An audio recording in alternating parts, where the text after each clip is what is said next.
Bueno, William Hincapié, el presidente de la salsa, de los conocedores de lo que ha sido el desenvolvimiento en muchos aspectos de la ciudad de Cartagena en los últimos tiempos. Hoy un tema muy especial, la historia de los picot. ¿Cómo llega la ciudad al tema de los picot? ¿Cuáles son los primeros? ¿En dónde arranca esta historia? Buenas tardes, amigos. Esta información la tengo de hace 50 años, tengo uso de razón de estar en las cuestiones de los picot y de la música salsa en especial. Los primeros picot que llegan aquí los trajo Joaquín Franco Vélez en la calle del Porvenir. Picot que vinieron de Italia, vinieron de Alemania, los Telefunke, vinieron los Goodman, fueron la época del inicio de los picot.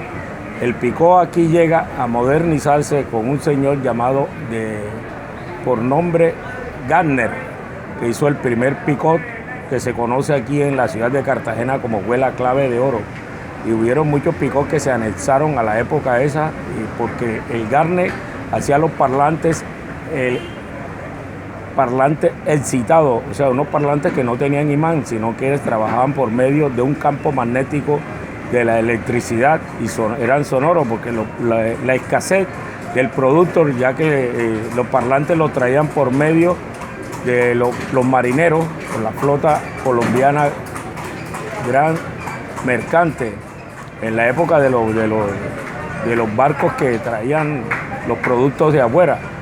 Poco a poco fueron llegando los parlantes, los primeros tocadiscos que llegaron fueron los New Yorkers, que los vendían aquí, los Phillies.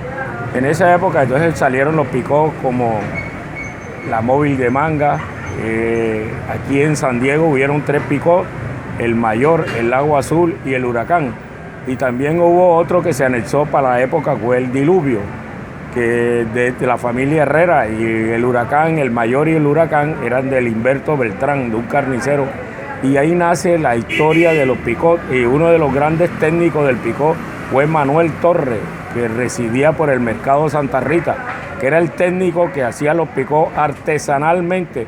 Y los barranquilleros salieron en el año 1960 con un picot que se llamaba El Compás del Reloj, El Retorno, El Timbalero de Barranquilla, y ahí nace la historia de los picot en Barranquilla y Cartagena. Hubo un picot en el año 1965 que se llamó Lo Máximo del Perro, que hace la primera competencia cuando sale un disco brasilero, que es el primer disco que le gustó a la gente con un ritmo diferente a la música que escuchábamos, que era la de Cortijo y la Sonora Matancera en ese tiempo, que fue El Viramundo de Sergio Méndez, grabado en el 1966, en la cual compite Lo Máximo del Perro con el Timbalero de Barranquilla, y se da la competencia y el modernismo de los picot. Entonces la gente se interesaba por los picot y era una improvisación. Los picot costaban de un parlante 15 y uno de 12, que era el que le daba la afinidad, le daba el medio y le daba el brillo en ese momento. Después vinieron los 9710 de 8 pulgadas, los llamados medios, que después se autodominaron medios, que eran los que daban la voz y el brillo. Después vino el JBL, el famoso G-Lance, que los traían los turcos en Levi, en la ciudad de Barranquilla, en la plaza San Nicolás. Nace el Piguán, nace el Gran Che, nace el Rojo, nace el Solista, nace el Sibanicú, y ahí se va formando una gama de picot en Barranquilla. Y igualmente aquí en la ciudad de Cartagena nace el Isleño, nace el Gran Platino, nace el Gran Tony, nace el Químico de Olaya, y una cantidad, el Gran Torre, el Isleño, una cantidad, una gama de picot que en ese tiempo se prestaban para competir con los barranquilleros y tocaban en los mejores clubes aquí, como el Club Los Caballeros, la Manervi, la Casa de Granito, el Club Igualdad, el Club Libertad, y hasta inclusive en el pie de la Popa había un club que se llama el Club de la Vieja Guardia, el Club Popa, que donde también se hacían competencias bailables y alternaban con conjuntos musicales de la época como Aníbal Velázquez y Alfredo Gutiérrez. ¿Cómo eran los bailes? ¿La gente cómo se preparaba para ir a un baile de estos? ¿Qué pasaba? ¿Los baratos? ¿Historias? No, los bailes en esa época eran elegantes. La gente tenía que ir con media, bien vestido. Inclusive habían clubes que si usted lo invitaban y no iba con vestido entero como los caballeros y el Club Libertad, no podía participar, no podía entrar, porque los clubes tenían unos distintivos que se invitaban los unos a los otros. Y en ese tiempo era la prohibición del barato. El barato se hizo popular en las casetas del 11 de noviembre, en los bailes, las famosas tómbolas. Era que el barato comenzó a agarrar auge. Y de ahí muchos problemas se distorsionaban en la época, porque llegaban la gente que no le gustaba, que estaba enamorado de una muchacha, y habían como 20 pretendientes en el baile, porque en esa época quienes llevaban las parejas, las buenas parejas a los bailes eran las tías, eran las que le respondían a los papás por sus hijas. Había un cuarto especial donde se hacían los bailes y la gente iba a pedirle el concepto de la tía, para que la tía le diera la oportunidad de bailar con ese caballero. Los bailes eran unos bailes muy respetuosos, empezaban a las 10 de la mañana y a las 8 de la noche ya habían claudicado. Bueno, la evolución de los ritmos musicales en los bailes de Picó. La evolución llega... ¿Arrancan con quién? ¿Con qué? Con el 66, como le dije, con Sergio Méndez, con el famoso Viramundo. No, antes lo que se bailaba era bolero, guarachas de la Sonora Matancera y las primeras canciones de Cortijo e Ismael Rivera con los cachimbos.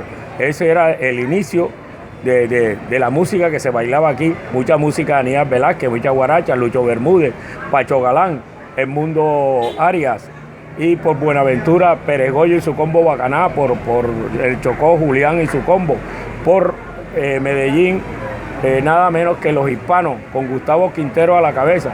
Esa era la música tropical, y las orquestas venezolanas fueron muy influentes en el ritmo bailable de esa época, pues, y todavía siguen marcando historia. Las orquestas venezolanas como la Billo, los Melódicos, la Sanssouci, y después vino Nelson y sus estrellas, y los Blancos, y también vino Federico y su combo. En el año 1970, cuando la caseta La Serie Mundial, aquí en el Parque de la Marina, vino Federico y su combo y la Dimensión Latina, al lado de Andrés Landero, al lado de Fruco y sus tesos, con la orquesta de Tommy Olivencia, también vino en esa época. En la caseta se llamaba La Matacaña, la popular Matacaña y La Serie Mundial. Ahí compartían los artistas. Bueno, ¿cuándo empieza esta última parte?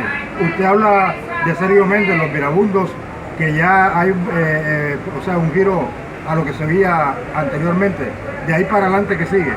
En el año 1970 llegan los discos del Zaire. Llegan por medio de unos aviadores que trabajaban en Angola, cuando la guerra de Angola. Ellos comenzaban a traer ritmos africanos sin saber qué era el contenido musical que ellos traían. Pero aquí llegan los discos de la República del Zaire, que ahora es República del Congo, que fueron los primeros llamados indios mayellos. Eran unas canciones de ritual, pero con un ritmo acogedor. Y en el año 1970 hubo un picó que se llamaba el Gran Kit, del desaparecido Chambacú, de Santander Dakin, y después se llamó el Ciclón. Es el que parte el paradigma de la música africana y los primeros conceptos musicales extranjeros fuertes de la música africana en el año 1970, y después el solista de Barranquilla traía esa música aquí, el Piguán. Hubo un picó muy afamado en la ciudad de Barranquilla que era especialista en música africana, como era el coreano, llamaban el tanque de guerra, y ahí fueron viniendo los mambotes, una cantidad de ritmos de Sierra Leone, de Nigeria, de Angola, del Zaire y de muchos continentes, de Senegal en especial, se hicieron famosos aquí, como los Oriental Brothers, Pablo Lubadica, Bopol Balsamina Macia, Miriam Makeba, que es la primera dama que nosotros oímos las canciones de esa señora aquí en la ciudad de Cartagena y gustó mucho a nivel internacional. La que hace el patapata, la primera africana que gusta a nivel anglosajón. Sabes que los gringos eran reacios por las negritudes y eso, había el bloqueo entre blancos y negros en la época de Mandela, que estaba en pos de la lucha del apartheid. Entonces esas canciones fueron llegando aquí a Colombia y fueron gustando, porque ya sabe que nosotros tenemos raíces afro, y eso nos ha impactado a través del tiempo. Bueno, a la época ya más auténtica, genuina de la champeta, ¿cuándo se llega? ¿Cómo empieza la producción local? La champeta llega exactamente en los años 85, del 85 hacia acá, con nada menos que con Justo Valdés. Llega esos muchachos, Anne Swing, hacen unos experimentos musicales con pistas de música africana, que son las que van marcando la historia, y ellos en base a esas pistas iban haciendo sus propias letras, sus propios anécdotas, porque prácticamente cuando era como un juego, la primera champeta eran como una narración de algo que sucedía cotidianamente, como pasa en mucho folclore, como ejemplo el vallenato, que era narrativa de la cotidianidad, de lo que se vive a diario, como el Chavo del Ocho, canciones en ese tiempo, El perro que habla, es anécdotas musicales de la época, que hizo Viviano Torres, hizo el Bugalú, hizo Mr. Black también, que se anexa a eso, el afinadito, Álvaro el Bárbaro, que hizo canciones como El Pato Donald, o sea, canciones alusivas a las tiras cómicas, algo fácil, pero llevado a la música con un ritmo, con una cadencia que para todos marcaba el mismo ritmo, lo único que cambiaba era la letra. Y ahora ya la champeta ya tiene otro estatus, porque los ritmos han cambiado a través de las fusiones que se han dado con el tiempo, el modernismo lo ha exigido.